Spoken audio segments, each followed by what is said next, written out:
জীবনে কোনোদিন মাথা ব্যথা হয়নি এমন লোক প্রায় খুঁজেই পাওয়া যাবে না। অনেকে প্রায় মাথার যন্ত্রণায় ভুগে থাকেন। কারো মাথার বাম পাশে, সামনে, পিছনে, মাথার যেকোনো জায়গায় প্রচণ্ড ব্যথা অনুভূত হয়। মাথা ব্যথার অনেক বড় একটা কারণ হচ্ছে মাইগ্রেইন। তবে এই মাইগ্রেইন সাধারণ কোনো রোগ নয়। আজকের ভিডিওতে মাইগ্রেনের সম্পর্কে A to Z অর্থাৎ মাইগ্রেন কি, মাইগ্রেন কেন হয় এবং কিভাবে ঘরোয়াভাবেই হঠাৎ করে মাইগ্রেন হলে আমরা সেটা থেকে মুক্তি পেতে পারি, সেই বিষয়ে আলোচনা করব। Hi, I am doctor Ashik from BD health hub. Let's jump to the video. প্রথমে আমরা জেনে নিই মাইগ্রেন কি। মাইগ্রেন হচ্ছে মাথার মধ্যে কম্পন দিয়ে তীব্র ব্যথার সৃষ্টি হওয়া, যে ব্যথাটা হঠাৎ করে এক জায়গায় শুরু হয় এবং পরে পুরো মাথা জুড়ে ছড়িয়ে পড়তে পারে। কোনো সময় ব্যথার পাশাপাশি অন্যান্য উপসর্গ যেমন চোখে ঝাপসা দেখা এবং বমি বমি ভাবও থাকতে পারে। মাইগ্রেন হওয়ার আগে আমাদের শরীরে কিছু অটোমেটিক সতর্কতা আসে, যেমন চোখে আলোর মতো ঝলকানি দেওয়া, একটু বমি বমি ভাব হওয়া, অস্থির লাগা। এরপর আমাদের মাইগ্রেনের ব্যথাটা শুরু হয়। যারা মাইগ্রেনে অভ্যস্ত বা যাদের মাইগ্রেন আছে তারা কিন্তু এই ধরনের সংকেত আগের থেকেই টের পায়। তবে কোনো মাইগ্রেন কোনো সংকেত ছাড়াই চলে আসে, যেটাকে সাইলেন্ট মাইগ্রেন বলা হয়। সাইলেন্ট মাইগ্রেনের সংখ্যাও আমাদের দেশে কম না।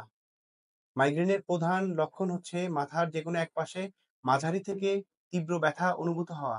কোনো সময় ব্যথার তীব্রতা এতই বেশি হয়ে যায় যে ব্যথার পাশাপাশি বমি বমি ভাবও লাগতে পারে। তবে শুধু বমি বমি ভাব না, আরো অনেক উপসর্গ হয় মাইগ্রেনে। ঘাম, মনোযোগহীনতা, অত্যাধিক গরম বা অত্যাধিক ঠান্ডা লাগা, পেট ব্যথা, ডায়রিয়া সহ ইত্যাদি। মাইগ্রেনের স্পেসিফিক কজ আসলে অজানা। তবে কিছু বিষয় ধারণা করা হয় যেটা মাইগ্রেনের জন্য দায়ী। স্নায়ু ব্যবস্থা যখন শরীরের রাসায়নিক উপাদান এবং রক্তনালীকে আক্রান্ত করে ফেলে, তখনই মাথার যেকোনো একটা পাশে তীব্র ব্যথা অনুভূত হয়। মস্তিষ্কে অস্বাভাবিক কার্যক্রম মাইগ্রেন হওয়ার অন্যতম একটা কারণ। হরমোনজনিত একটা সমস্যার কারণে মাইগ্রেন হতে পারে।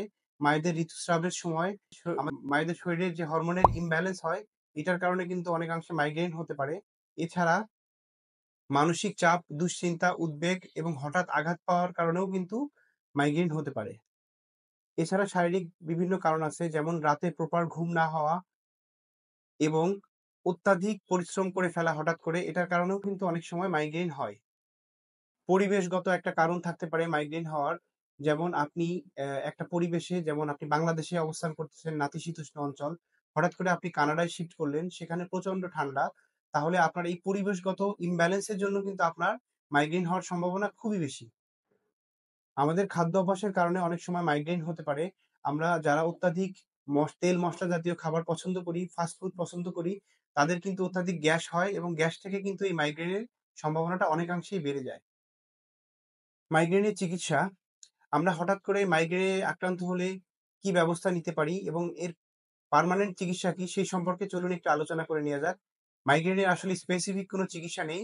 এটা সিম্পটম ওয়াইজ চিকিৎসা করতে হয়। আপনার সিম্পটম বুঝে চিকিৎসা করতে হয়। তবে লাইফস্টাইল বা জীবনকে শ্রেণীবিন্যাসের মধ্যে নিয়ে আসলে অনেকাংশেই এই মাইগ্রেন কিন্তু আপনারা কন্ট্রোল করতে পারবেন। চলুন সেই পদ্ধতিগুলো জেনে নেওয়া যাক। প্রতিদিন একই সময়ে ঘুমানোর চেষ্টা করতে হবে। ২৪ ঘন্টায় অন্তত ৭ থেকে ৮ ঘন্টা সাউন্ড স্লিপ যেটাকে বলে, মানে নিশ্চিন্ত ঘুম দিতে হবে আপনাকে প্রতিদিন ৭ থেকে ৮ ঘন্টা। পর্যাপ্ত পরিমাণ পানি পান করতে হবে। অতিরিক্ত তেল, চর্বি, মসলা জাতীয় খাবারটা পুরোপুরি এভয়েড করতে হবে। অতিরিক্ত বেশি আলো বা একেবারে কম আলোয় কাজ করা যাবে না।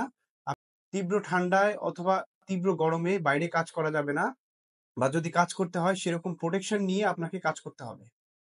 স্বাভাবিক শব্দের চেয়ে বেশি শব্দপূর্ণ এলাকা, অতিরিক্ত কোলাহলপূর্ণ এলাকা আপনাকে একটু পরিহার করেই চলতে হবে। যা অনেকক্ষণ মোবাইল, টিভি বা কম্পিউটারের সামনে বসে থাকা যাবে না। আপনাকে কিছুক্ষণ পর পশ্চার চেঞ্জ করতে হবে। এতে চোখেরও বিশ্রাম হবে, আপনার মাইগ্রেনের সমস্যাটা অনেকাংশে কমে যাবে। আপনার যদি যেকোনো সময় মাইগ্রেনের ব্যথাটা শুরু হয়, তৎক্ষণাৎ আপনি যে কাজটা করতে পারেন সেটা হচ্ছে প্রচুর পরিমাণ পানি পান করতে পারেন। ঠান্ডা একটা আইসোলেট পরিবেশ তৈরি করে ফেলতে পারেন এবং মাথায় আপনি ঠান্ডা একটা জলপট্টি দিতে পারেন, যেটা আপনাকে খুব ম্যাজিকের মতো কাজ করবে। চেষ্টা করুন মাইগ্রেন হলে বাইরের বিভিন্ন চিন্তা বা ভাবনা বাদ দিয়ে যখন মাইগ্রেন শুরু হবে এরকম একটা পরিবেশ সৃষ্টি করে অন্তত ১ থেকে ২ ঘন্টা শুয়ে থাকুন। আপনার ব্যথা আপনা আপনি অনেকাংশে কমে যাবে। আপনার যদি এই মাইগ্রেনের সমস্যা মাসের মধ্যে ১ বারের অধিক অর্থাৎ ২ থেকে ৩ বার আ কন্টিনিউয়াসলি এরকম হতে থাকে তাহলে অবশ্যই আপনি কিন্তু চিকিৎসকের পরামর্শ নিতে হবে। মাইগ্রেনের সাথে যদি চোখের ঝাপসা দেখাটা তীব্র হয়, অর্থাৎ ব্যথা উঠলে আপনি চোখে দেখতে পাচ্ছেন না এমন পরিস্থিতি হলে আপনাকে চোখের ডাক্তারের শরণাপন্ন অবশ্যই হতে হবে। যদি মাইগ্রেন সম্পর্কে আরো কোনো কোয়েশ্চেন থাকে কমেন্ট বক্সে কমেন্ট করতে পারেন। চ্যানেলে নতুন হলে সাবস্ক্রাইব করতে একদমই ভুলবেন না। দেখা হচ্ছে পরবর্তী কোনো ভিডিওতে। সেই পর্যন্ত সবাই সুস্থ থাকুন, ভালো থাকুন। আসসালামু আলাইকুম।